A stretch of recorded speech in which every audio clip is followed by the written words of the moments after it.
Temos coisas para dizer. Episódio 2. Negligência da saúde mental, impactos e blá blá blá. Estamos aqui com uma convidada especial. Olá! E vamos falar então sobre os impactos da negligência da saúde mental. E a sua estigmatização, por consequência. Então, para começar, eu queria fazer uma pergunta e depois também ouvir mais ou menos as vossas opiniões. Face à negligência da saúde mental durante estes anos todos, o que é que acham que ela afetou mais no mundo hoje em dia?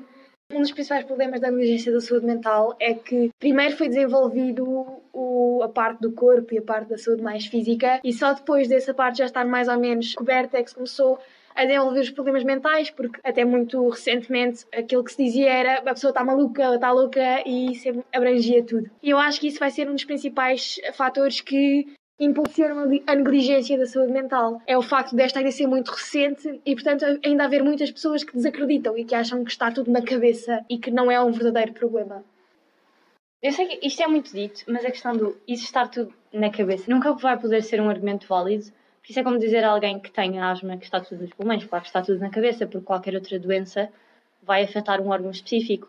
Neste caso, as pessoas vão confundir uma coisa com a outra, porque não se vê um problema a nível psicológico é mais difícil de ser visto do que se for um problema na perna ou no braço. Eu acho que outra das coisas da saúde mental é, por exemplo, os psicólogos e os psiquiatras. E acho que vai haver também muito estigma de só se vai ao psicólogo e ao psiquiatra quando se tem um problema mental grave ou quando é mesmo visível que se tem um problema mental. Não é. É como se for ao dentista ou como se for ao ginásio. Tu vais ao ginásio para exercitar os músculos e vais ao psicólogo para manter a tua saúde mental e teres a certeza que estás bem. Na minha opinião, existe aqui um problema mais ou menos transparente, que foi basicamente pelo facto de nós termos começado com a saúde física em vez da saúde mental, e se calhar fez com que a nossa saúde fosse pior. Não sei se percebem, mas existe aquele ditado que estivemos bem por dentro, basicamente vai-se mostrar por fora. O espírito, sim, também, a parte mais emocional.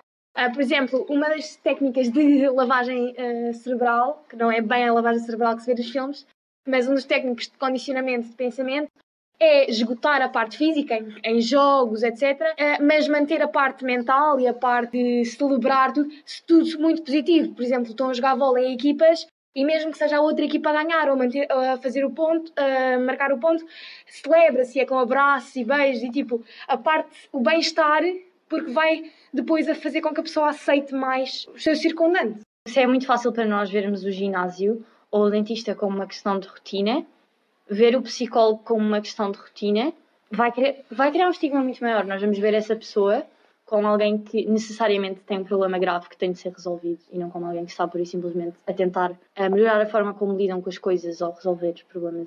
Há muito aquela coisa de o psicólogo não ser bem um médico porque não tem um curso de medicina mesmo, e a diferença entre o psicólogo e o psiquiatra, e nós estivemos a falar com uma psicóloga e muitas vezes o mais aconselhável é mesmo juntar os dois, porque enquanto que o psicólogo é mais técnicas para evitar ansiedade, para o bem-estar mais mental e para o controle da saúde mental, os psiquiatras são mais para receitar mais a medicação para essas doenças mais graves ou para quando se tem picos, por exemplo. Então o melhor é mesmo às vezes quando se tem mesmo uma doença mental, é juntar os dois e fazer aqui uma coordenação com os dois.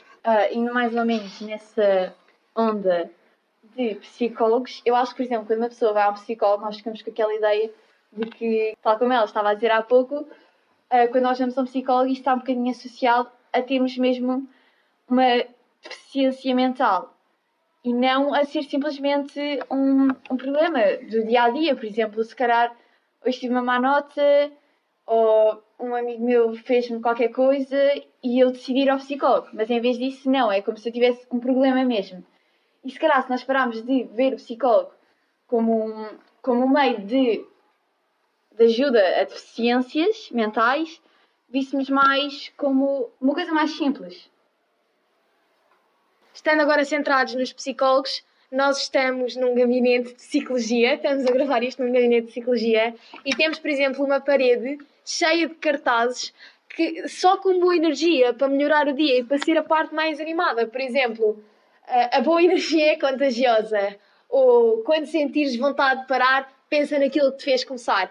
que são frases motivadoras que depois impulsionam o bem-estar mental e que podem, como a minha colega estava a dizer, só te fazer sentir bem depois de teres tido um dia mais em baixo ou mais estressante.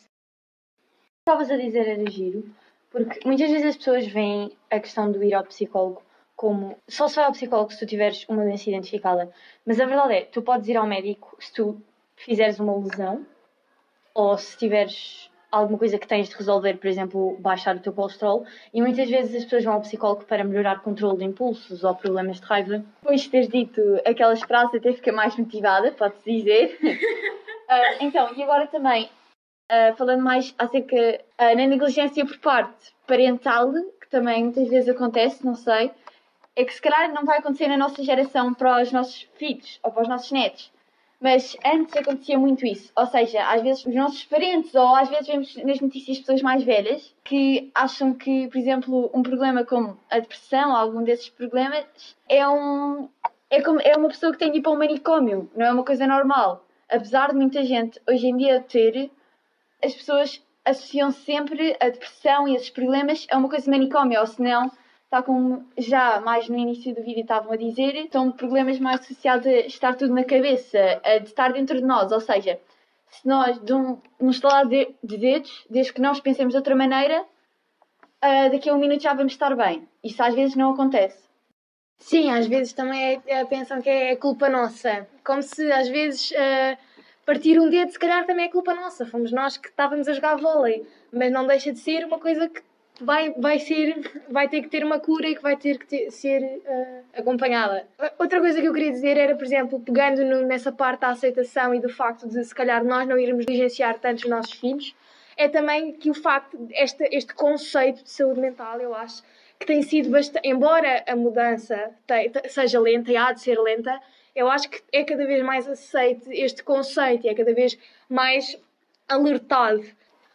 Acho que outra das questões, no que toca aos pais não levarem a nossa saúde mental a sério, é, e também por causa dessa questão da culpa, se calhar se tu te esfolares no joelho porque estavas a andar demasiado depressa de bicicleta e não travaste e devias ter travado, o problema vai ser teu, porque foste tu que fizeste essa decisão.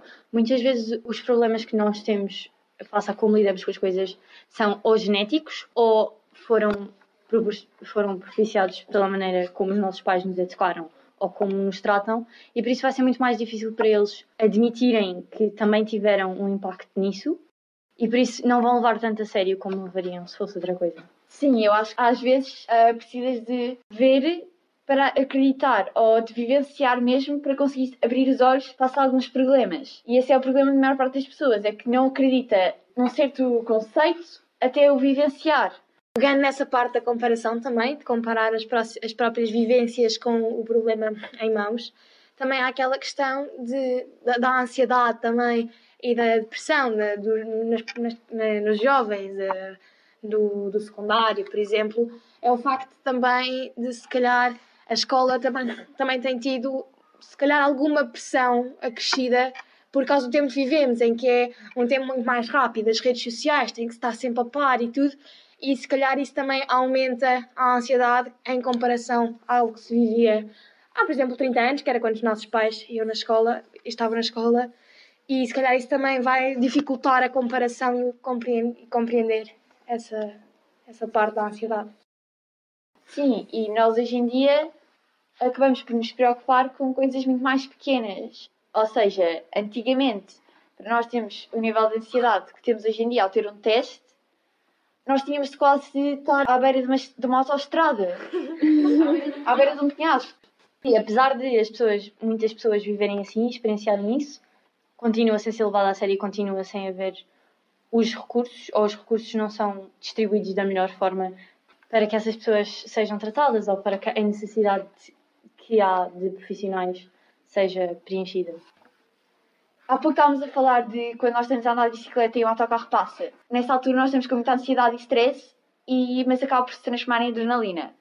Mas eu, quando estou, se calhar, a ter um teste, ou quando vou ter um teste ou um exame, e a maior parte dos adolescentes, não sou eu, nós ficamos muito mais ansiosos e muito mais preocupados do que quando está um autocarro a passar ao nosso ladinho, quando nós temos bicicleta. E o facto, se calhar, também de ser marcado, o facto dos exames serem marcados, também é aquela coisa de os adolescentes, pelo menos eu, sofro muito por antecipação. O facto de um autocarro passar ao perto de nós, ou um carro, passa, mas acabou. É como estava a dizer, a adrenalina depois passa.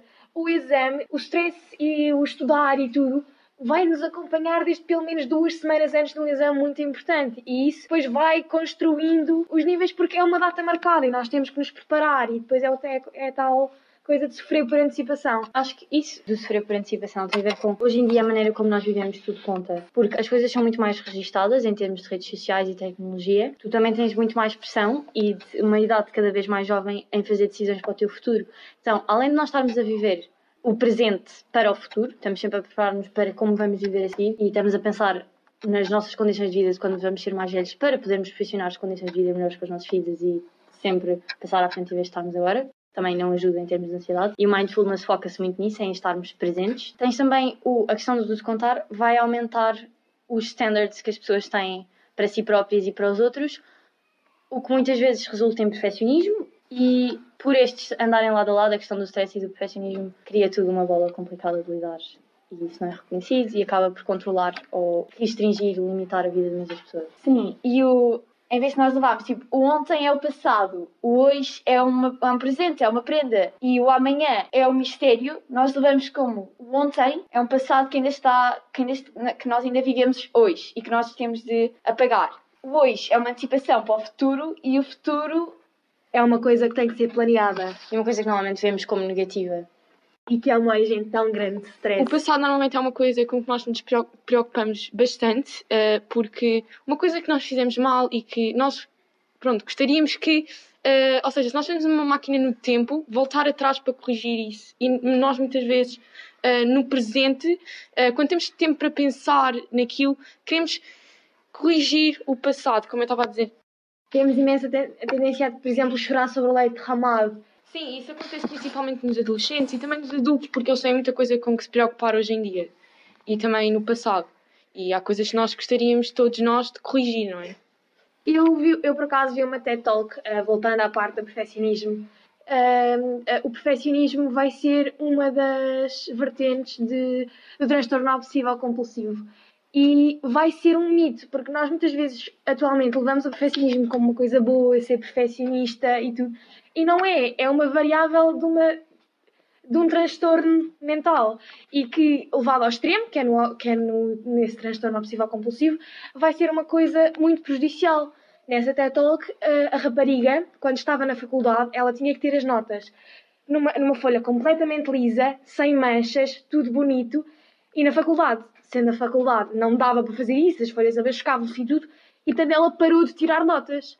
Depois o pai ofereceu-lhe um iPad para resolver o problema, mas o perfeccionismo vai ser uma coisa prejudicial e que não deve ser levada como uma coisa, se calhar, tão aclamada como é. Levada a sério, se calhar. Não que um bocadinho de perfeccionismo não é bom, mas não ser assim tão perfeccionista. Tendo em conta, falando deste tema, há um podcast que é The Creative Free, que tem episódios sobre isto e que entra mais no facto de como o perfeccionismo, principalmente em crianças ou adolescentes, vai afetar a sua autoestima e como a perfeição vai ser algo tão inalcançável que as pessoas vão passar muito tempo a tentar chegar a isso e isso vai acabar por... parece que nos dá asas, mas na realidade põe-nos limites porque estamos tão focados na falha que só vemos a falha. Eu acho que se nós repararmos, as únicas pessoas que acabam por não sofrer com isto tudo são os bebês e as crianças mais novas, porque na sua pura ignorância, onde tudo é possível, a sua imaginação é maior e elas não se precisam preocupar com o futuro, nem com o passado, elas conseguem viver o dia-a-dia E brincar.